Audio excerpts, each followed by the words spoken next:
Hello everyone, welcome back. Thank you so much for joining me. So today, listen, I have loved taking like a deeper dive into some of these brands for you, and I enjoy doing it, and I'm still gonna do it. I just love doing it. Today's video is a little bit different because I want to talk about sometimes the owners or CEOs of brands have really messed up to a point where it's like, you're not gonna recover from this. You can't recover from this. Yeah, you know, their brand may still be going. We know how that works. We all know what happened. Just before we get into that today, if this is your first time here, my name's Robert. I'm a professional makeup artist here on YouTube, also in real life. It's my goal to help you become a pro yourself, or just someone who's really good at makeup. So yeah, consider subscribing, give this video a thumbs up. I have more videos like this which you can watch on the playlist I'll put at the end of the video. All right, let's get into our first kind of brand mess up. So, and by mess up, I'm trying not to swear. Okay, let's talk about a brand called Hank and Henry. Now, a lot of people may have not heard about this brand, but Hank and Henry is a makeup brand. The founder is Henry Vasquez, who has a long history of working for other cosmetic and beauty brands before creating their own. Here's their brand philosophy, according to their website, and I quote, "There are two sides to every coin. I don't know why I said it like that. And here at Hank and Henry Beauty, we want you to express all sides of who you are with our top of the line cosmetics that are 100% vegan and cruelty free. Our goal is to make a measurable difference in the world and those around us. We plan to do this by creating beauty and meaning." So back in 2021, some time ago now, a year, I'm sure we all just kind of don't want to. Henry was on Instagram Live. I think he was promoting a new collaboration with somebody, don't know. Don't care. And I'm not sure what was said. Something was said by someone in the comments, or something happened to make him go into this like obscene, weird as fuck, you'll see, like rant. Okay, trigger warning, unaliving, racism, asshole behavior. Watch this. You for that ignorance, you dumbass whore. Hang yourself, bitch. I don't give a fuck you. Don't ever do that shit to me, bitch. Fuck you. It's fun for me to say what I just said. I'm not sad that I'm not sad because I called her a bitch. I'm not sad. She deserves it. And bitch, don't come on to my live and say some stupid shit and expect me to be like, you can't say that because I'm just a follower. Bitch, the only reason I'm not blocking her is because I want you guys to go and teach her a lesson, because I'm also all about bully culture. Bully a bitch. I'm sorry. No. She's attacking my life and everything. Please don't say nothing. No, fuck her up. Go find her parents. Find her. She looked like she an immigrant, bitch. Deport ISIS. You told her. Oh my God. Someone's like, you told her to kill herself. I don't give a fuck if I did. I don't get. Oh my God. Someone's like, you told her to kill herself. Yes, I did. Who gives a fuck? Are you guys so pathetic? You're like, oh my God, he told her to kill herself. Go kill herself. I don't give a fuck. I think he's trying to be like super like, oh, that's so bad. But it's like, no, it's just really fucking weird, like the twitches and everything like that. Anyway, let me tell you, right, as an influencer, I have to say, you do get some comments during lives, not only lives, on your YouTube videos, on your Instagrams, wherever, Instagrams? TikTok, wherever, you do get some comments that are a little bit like, okay, that is a lot. But knowing you're putting yourself on social media, you know you are open to anyone from anywhere to comment anything they want, anytime they like, on any of your content. And unfortunately, one of the bad things about being an influencer is it could be the last thing you read before you go to bed, or that hate comment can be the first thing you read in the morning. You never know. This is why I stopped checking a lot of things after a certain amount of time, because that's when all the shit comes in, you know? And also, don't get me wrong, I'm all about defending your space, including your comment sections and your live feeds. Someone leaves a really horrible hate comment on a YouTube video, I'm all about pinning it. You wanted me to see it, you wanted people to see it, I'm gonna pin it. Explain yourself. Explain why you said this. That's it, just nicely, calmly. You said this, explain that to me. You know, own it, what happened there? And usually I like to reply or respond with fact, you know, and let the conversation happen from there. And usually they delete the comment, so it's fine. And there's been times, you know, when you pin a comment and people also reply underneath like, oh, you know, maybe you're new here, maybe you don't understand, you know, this kind of stuff. All nice, no one's ever been like, go kill yourself, go do this, go do this. There's a line that is crossed, and that's when it's a little bit too far, not just being an influencer, but being a person in general. I would never suggest somebody go harm themselves and then be like, oh, I don't care that I said that. Saying that, I have received literal death threats myself from people just sitting at home on their phone thinking, oh, I'm gonna drop this person a death threat. I know, creeps, real fucking creeps. Let's hope they don't have like kids and stuff. Saying this, right, let's pretend we have no souls. Let's pretend we are business people. We have no human empathy. We have no souls. And I'm advising on this brand, right? And let's pretend that we don't care that this person said for someone to go kill themselves, and we don't care that he says that somebody looks like an immigrant and tries to get them deported by ISIS. Let's pretend we don't care about any of that. Let's pretend we're soulless. What part of this is a good look, a good business move, a good thing to do in general? So his suggesting that people are being too sensitive because they're kind of upset that he told somebody to go kill themselves. If somebody told one of my friends or family to go kill themselves, there would be an issue. But if you own your own business, especially within the beauty community that is vastly inclusive, full of people of all ages, all genders, all races, you know, all skin types, all skin textures, you don't think you should be sensitive and show some love to all kinds of people? It is an extremely bad business move, full stop. And of course, the brand is still around, I believe, still doing their stuff. But this outburst, this horrific outburst, could be the reason why a lot of you will comment down below that you have never heard of this brand. Let's move on to P.Louise and the N-word. So I get tagged in a lot of P.Louise stuff. A lot of the time because the makeup that comes out of the academy is kind of questionable. The products I get tagged in a lot because they look nice. The products look quite good. I'm not a fan of a brand for a few reasons. One being because my first ever palette, the first palette they released, I was super excited about it. I purchased it online from their website. It took ages to come because they had a fire apparently or something in a warehouse, and it took ages to come. It did arrive. I got a small base and they threw in something free. I can't remember, it was like a glitter or something. I don't even know. It wasn't worth it. Anyway, I did a video with this palette, and then someone in the comments was like, this is a fake palette. And I was like, fake? Why would you say it's fake? And I'm like, because the colors aren't correct. I was like, what does this person mean? So I went onto their website. The shades were in the wrong place. The names are all in the right place, but 2 or 3 of them, or 4 of them had all been switched around. And it felt like it was just rushed out. Oh my God, suck on tea. And it felt like they had just rushed out the palette after receiving all these orders. Smelled like glue still when I got it. It was really strange. Anyway, I spoke to actually at the time P.Louise herself in messages. I actually still have a screenshots of her messages trying to explain the situation. I was like, all I want is an exchange, all this kind of stuff. I don't think it ever happened. Nothing ever happened. She said she will sort it. And then a few days later I was like, what's the update? She was like, what's up for a problem? I was like, you know what? I hate bad customer service. I can't deal. And I didn't deal ever again. Also, I was never a big fan of a base on my greasy eyelids. I'm not a fan of it. Anyway, but one of the major things, probably the majorest thing, I'm trying to find footage of this and I'm gonna try and put it in here somewhere if I can find it. But there was, P.Louise herself posted an Instagram story of her at a Drake concert. I'm not familiar with any of his songs, so I can't really tell you which one it is. Of course I might know some of them, I just don't know it's him. She was at the concert, having a great time, singing along, as you do when you're at a concert, unless you're me, because that annoys me. With a phone, filming everywhere kind of thing. You can hear her singing into the phone, singing whatever Drake says. And some of the lyrics she was singing along with, she then used the N-word. Straight up used it. Clear as day. Everyone was like, okay, what the fuck, that's really. And people were outraged, rightly so. People were pissed off, and it is. I think it's a really, one, it's like racist. You know, it kind of, when somebody does one thing like that, you can kind of guess their whole personality and who they are as a person, especially going into this, right? This is what she had to say. This was her not apology. Apology would not be the word. I'm a racist now for singing along to the words of a song, whilst in the presence of black friends, whilst dating a black guy. Honestly, please don't come at me like I've ever been racist. Myself and the 9,000 people who attended the concert singing to the song must be racist. I know. Can you believe that was a response? I can't. To be that person, my black friends, my black boyfriend, I can't be racist. Like, to be that person. But you know what went on to make it even worse and made it like cringily tacky is this collection she launched not long after. She released a collection called the Cancelled Collection.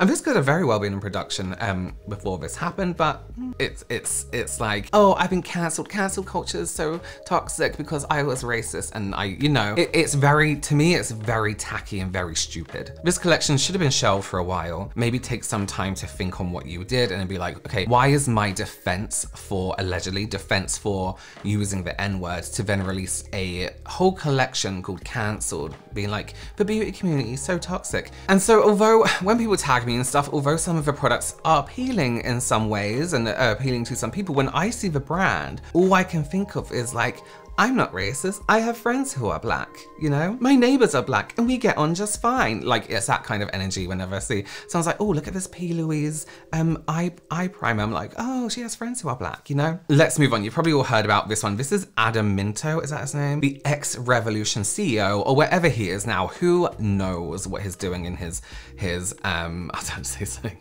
So Revolution, of course, are known for their dupes or their exact copies, if you want to be really, really honest. You know, these dupes of mainstream products, and also like their licensed kind of collections like The Simpsons and things like that, that give zero energy and zero, you know, effort.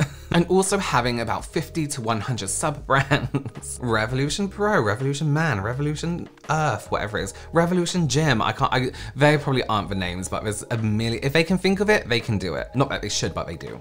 One of which was Rock and Roll Beauty. I know, terrible name, terrible name. So I get the feeling with this like sub-brand that it's the two guys, you know, who like own this brand, two, you know, or still own it, who knows, I don't know anymore. I feel like they were like, what can we do that's like super cool, that is like, you know, super cool, you know, that we can do it all together, you know? And they created Rock and Roll Beauty because, I don't know.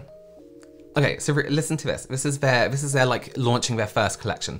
Rock and Roll Beauty, introducing amped up nostalgic makeup collections.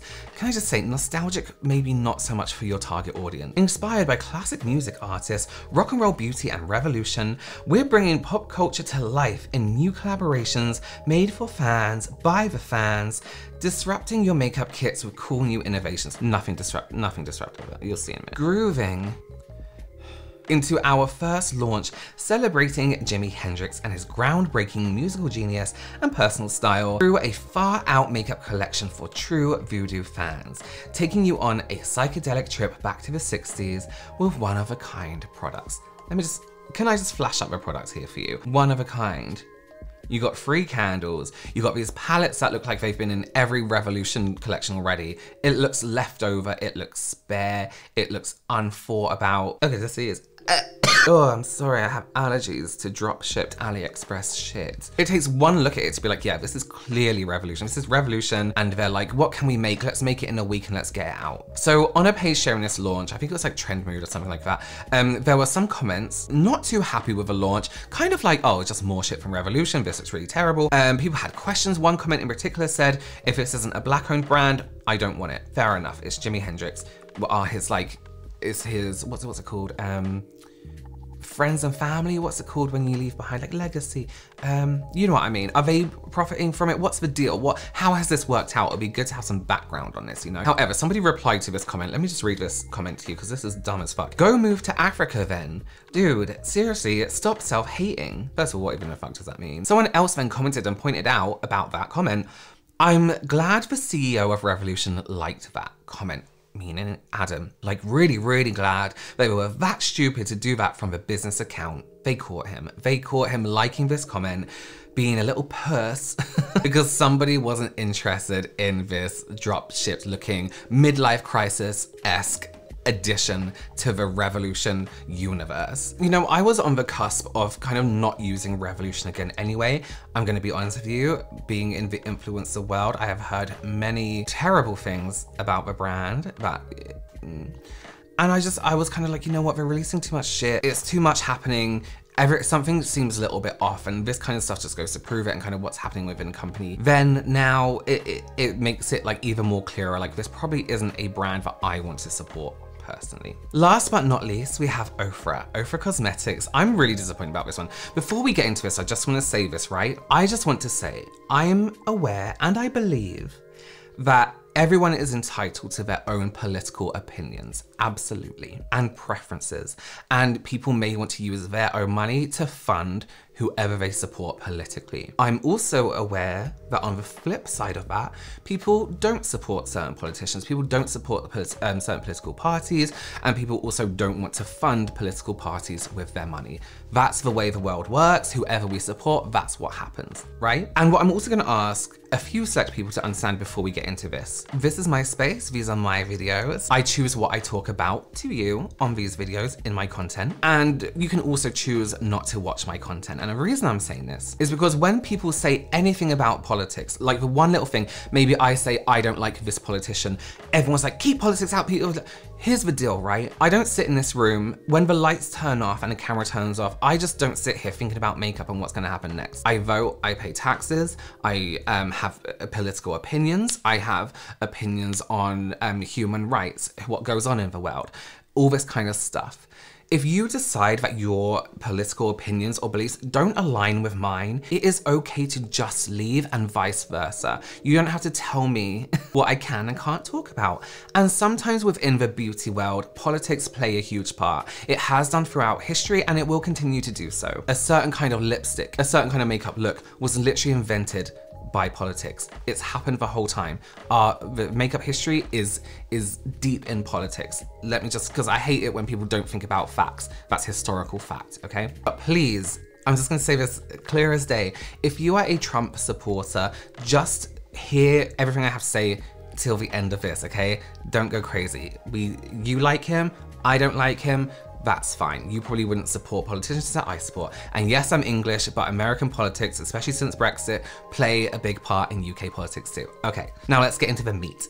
Ofra. Ofra used to be a favorite brand of mine, right? Their highlighters, Rodeo Drive, my absolute favorite. I thought it was incredible. They did amazing collaborations. The brand was one of my absolute favorites. I had a bit of everything from them. So imagine my disappointment when I had to give away the Ofra products I had because of this image. Okay, I'm gonna show this on screen. This is their Vice President, David, and it's a picture from 2016. Sorry, I don't know why that was a struggle. So in this picture, you can see he's wearing a Trump merchandise hat and signaling with his hand what can be described by some people as a white power hand signal. Now, yes, some people argue this is just people saying, okay, all this kind of stuff. Now listen, before you comment, take it easy. Let's backtrack a bit, right? Ofra had been liking Trump tweets for a long time on Twitter from their socials, from Ofra's business socials. And some people mentioned it and they were like, oh, you know what? We don't support Trump. We don't support anything he supports. Our account actually got hacked and it was somebody else doing it. People didn't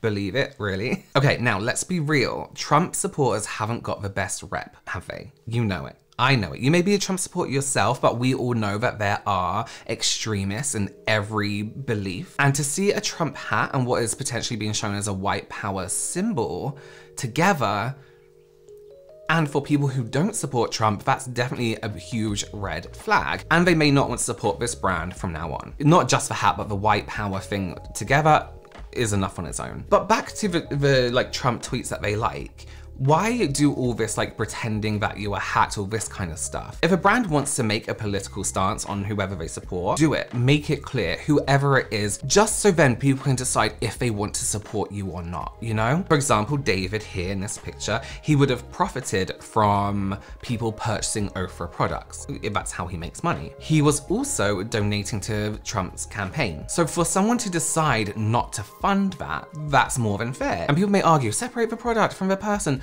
You can't in this case. That's how it is. So I stopped buying them because obviously I didn't want to do that. And that's up to me. And it's up to you if you want to keep buying them. Whatever. Their response, let me read this to you because this is stupid. This is, okay, so their response to this happening. Okay. We cannot overstate how sorry and deeply saddened we are by that picture that has been circulating from 2016 of our vice president. As a brand, we have no political affiliations, but you kind of do, you know? Our intention has always been to bring inclusivity to the forefront. From the diverse cultures of our employees to the influencers we have worked with, we value that we are part of a business that isn't just business. Makeup is truly transcendent and can be worn and enjoyed by so many. That's true. We are invested in the community we have created. And good or bad, we are willing to listen to make changes as a brand, and more importantly, as a team. We have decided that for the future of Ofra, David and Ofra I can't pronounce her last name, but that's where the Ofra name comes from, will no longer serve in leadership roles effective immediately. Doesn't mean they're not still getting money from the brand. We will be, okay, get this. We will be donating $2,500 each to the NAACP and the It Gets Better project, and are committed to donating $50,000 over the next 5 years to organizations that serve our community.